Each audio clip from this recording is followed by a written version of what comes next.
रामचंद्रपुर गांव में शारदा अनामिका सास बहू रहती थी।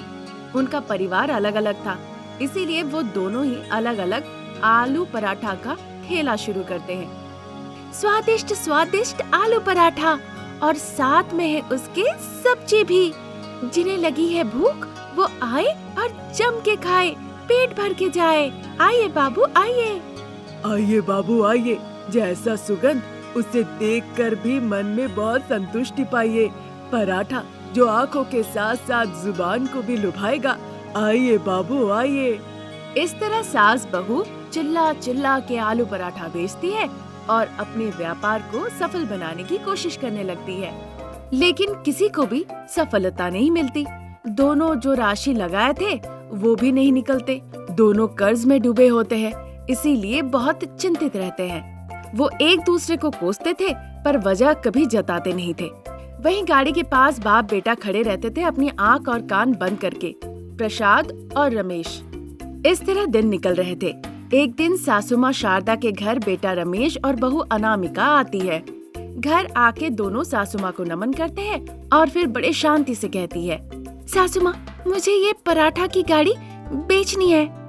ये सुनते ही सासू माँ मनी मन खुश होती है और अपने बारे में सोचने लगती है। वो वाह वाह वाह, ये तो बहुत ही अच्छी खबर है। कितने दिनों से इतनी अच्छी खबर सुनने के लिए इंतजार में थी। बहू अपना पराठा का ठेला बेच देगी, तभी तो लोग आलू सब्जी खाने के लिए मेरे पास आएंगे।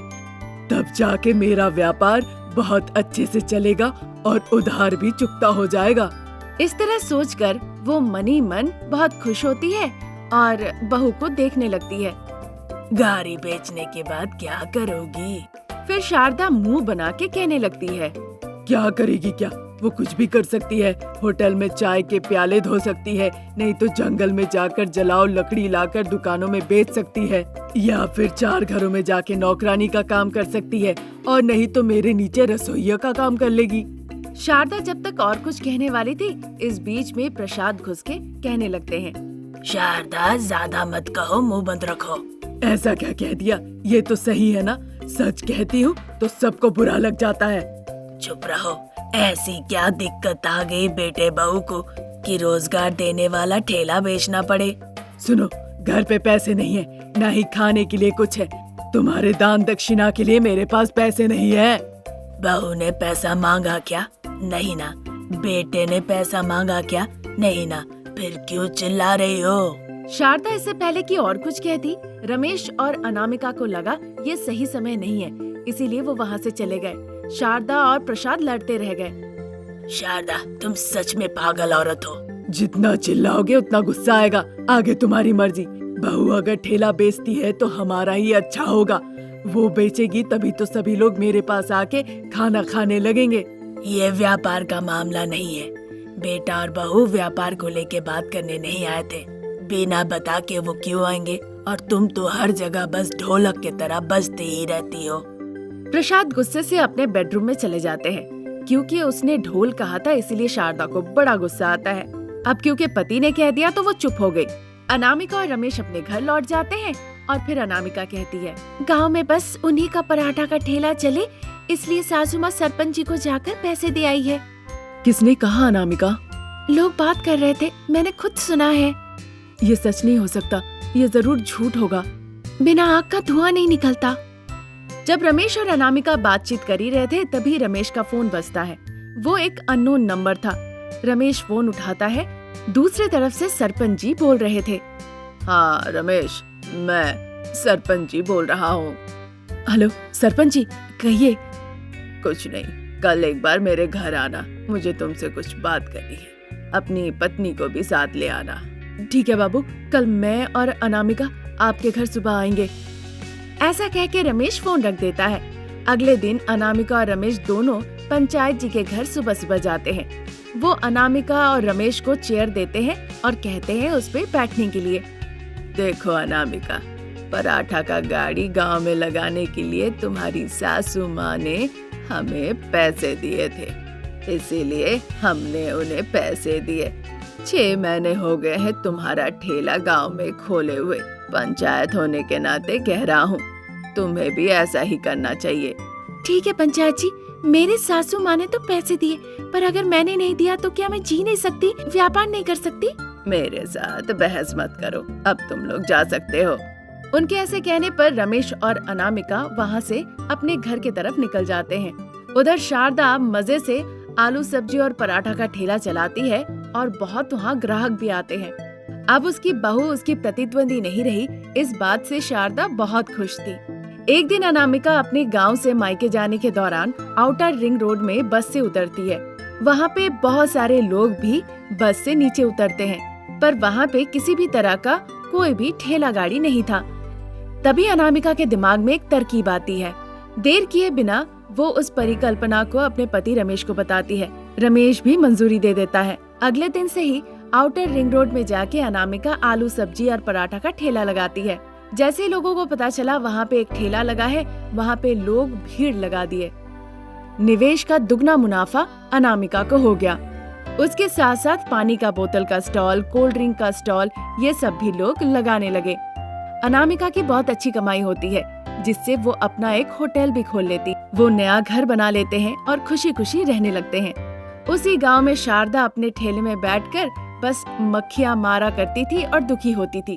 कहते हैं ना, लालच बुरी बला है, और शारदा के साथ भी वही हुआ है। श्री कृष्ण शहर में फ्लैट नंबर 101 में शारदा और प्रसाद एक दंपति रहते थे, जिनके बेटे का नाम था रमेश। पढ़ाई के नाम पे वो विदेश जाता है और अनामिका नाम की एक लड़की से उसे प्यार हो जाता है, जिससे शादी करके वो उसे अपने देश ले आता है। शुरुआत में विदेशी बहू को स्वीकार करने में शारदा और प्रसाद ने बहुत नखरे किए। माँ, सिर्फ नाम की वो विदेशी है, पर तुम्हारी बहू को बहुत अच्छी हिंदी आती है। वो साफ साफ बोल सकती है, हम जो भी कह रहे हैं वो अच्छे से समझ भी सकती है। जब उसने ऐसा कहा, अपने बेटे को वो इनकार नहीं कर पाई। बाद में सोचा इन दोनों को अलग कर देंगे, ये सोचकर उसने इस रिश्ते को मान लिया। एक दिन वो सोचती है कि अपनी विदेशी बहू से वो घर का सारा काम काज करवाएगी। इसीलिए वो सुबह से ही विदेशी बहू के नींद से जगने के इंतजार में रहती है और हॉल में बैठ के इंतजार करती है। तब तक अनामिका नींद से जग के ब्रश करते करते हॉल में आती है। गुड मॉर्निंग माँ।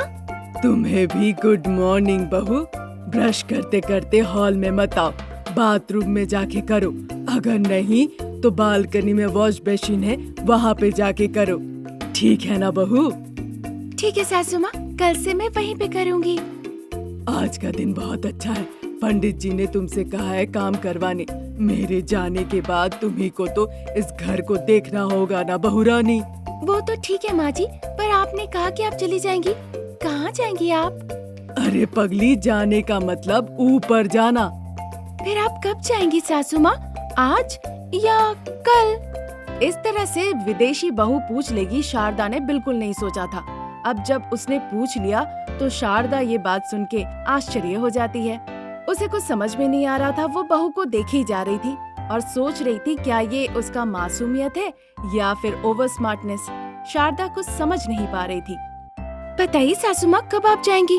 हमें भी तो आपके जाने के बाद सब बंदोबस्त करना होगा। क्या दिक्कत है? तुम क्या कह रही हो? मुझे समझ में ही नहीं आ रहा है। यही सासू माँ कि हमें आपके 4 पाई के लिए पहले से एडवांस देना होगा। अंतिम यात्रा कराने वाली गाड़ी को भी पैसे देने होंगे। साथ ही साथ आपको जलाने के लिए हमें लकड़ी चाहिए होगा, उसका भी इंतजाम करना होगा। नहीं तो अगर आपको जमीन में कब्र देना पड़े तो भी तो हमें कब्रिस्तान के लोगों से बात करके रखना होगा। उन्हें पहले से कुछ एडवांस देना होगा। आप अगर अपने बेटे को हमारे हाथ सौंप देते और सब जिम्मेदारी सिखा देती है तो आप आराम से मर सकती है सासू माँ। बिना कुछ कहे शारदा का मुंह बस खुला का खुला ही रह जाता है। फिर वो मनी मन सोचती है, अरे बाप रे, ये बहू तो सीधी नहीं है, ये तो बहुत चालाक है। अगर मुझे लगता है कि इसे कुछ नहीं पता तो गरम तेल में उंगली डालने लायक होगा। वैसे तो देखने में बहुत ही सरल और सादी सीधी है, पर ये विदेशी बहू तो सब जानती है। सोचने के दौरान शारदा के मुंह से विदेशी बहू निकल जाता है। हाँ सासू माँ, वैसे आपके नाम पे कोई जायदाद है या नहीं? तुम्हें मेरी जायदाद की खबर क्यों चाहिए बहू? आप ऐसा क्यों कह रही है सासू माँ? आपने ही तो कहा कल अगर मैं मर गई तो, इसीलिए मुझे लगा आपका मरने का डेट रिजर्व होगा। इसीलिए सब कुछ पहले से ही लिख के तैयारी करके रखना होगा, ताकि आपके मरने के बाद किसी को कोई परेशानी ना हो। सुबह से तुम मेरे मरने के पीछे क्यों पड़ी हो ये बताओ। पता नहीं भगवान बुलाएंगे भी या नहीं, पर तुम कहे जा रही हो कि भगवान तुम्हें बुलाएंगे, स्ट्रेचर में लेके जाना होगा, अंतिम यात्रा की गाड़ी से पूरे गांव घुमाओगी और फिर जाके तुम मुझे कब्रिस्तान में कब्र भी दे दोगी। वो बात नहीं सासू माँ। अब शारदा को बड़ा गुस्सा आता है।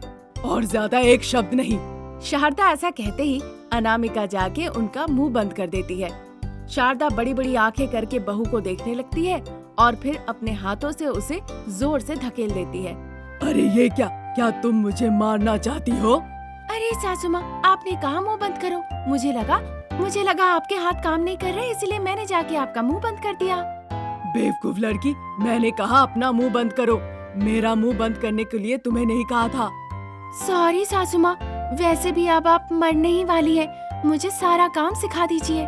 अच्छी बात कही है, जाओ जाके नहा के आओ। फिर बिना कुछ कहे अनामिका हॉल से चली जाती है। शारदा सारे बर्तन धुलवाने के लिए सिंक में लाके रख देती है। तब तक विदेशी बहू रानी किचन में आती है। बर्तनों को देखकर एक बार बर्तन और एक बार सासू माँ की तरफ देखती है। तब शारदा कहती है, ऐसे क्यों देख रही हो बहू, इन्हें तुम्हें साफ करना होगा। कैसे करते हैं नहीं पता सासू माँ, एक बार दिखा दीजिए, फिर मैं सीख जाऊंगी। जरूर बहू रानी। ऐसा कहकर शारदा एक प्लेट लेती है और उसे साफ करती है। बहू तुम ऐसा ही करो। अब मैं समझ गई प्लेट कैसे धोते हैं, पर कटोरी कैसे धोते हैं माँ जी? इस तरह बहू। ऐसा कह के वो कटोरी धो के भी दिखाती है। इस तरह बहू रानी अनामिका सासू माँ शारदा से धीरे धीरे सारे बर्तन धुलवा लेती है। फिर शारदा मन ही मन सोचने लगती है, ये विदेशी बहू तो स्वदेशी बहू से लाख गुना ज्यादा चालाक है। मैं सिखाने गई, ये मुझसे ही सारा बर्तन धुलवा ली। दर्द हो रहे हैं। ऐसा सोच ही रही थी कि अनामिका कहती है, बहुत आसान है सासू माँ, अब मैं समझ गई हूँ, कल से मैं ही कर लूंगी। बहुत बढ़िया बहू, तुम्हें घर का सारा काम करना है और अच्छी बहू बनना है। फिर अच्छी बहू बनने के लिए क्या करना होगा? सासू माँ की हर बात माने, जो कहे वो सारा काम करे, वही अच्छी बहू बनती है। सासू माँ की सेवा, उसका मतलब? सासू माँ को क्या चाहिए, उनकी जरूरत पे मदद करना होता है।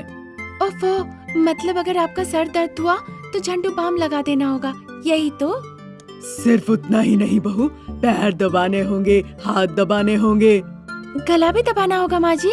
विदेशी बहू की ऐसी बातें सुन के शारदा बहुत आश्चर्य होती है और सोचने लग जाती है, पता नहीं ये जान के कह रही है या ऐसे ही कह रही है, पर जो भी कह रही है बंदूक की गोली के तरह कह रही है। ऐसा वो मन में सोचती है, पर कहने के लिए वो बहू को कहती है, सुनो बहू रानी, आज्ञाकारी बन के सासू माँ का सेवा करो और अच्छी बहू बनो, क्या कहती हो? ठीक है सासू माँ। फिर शारदा मुस्कुरा के वहाँ से चली जाती है।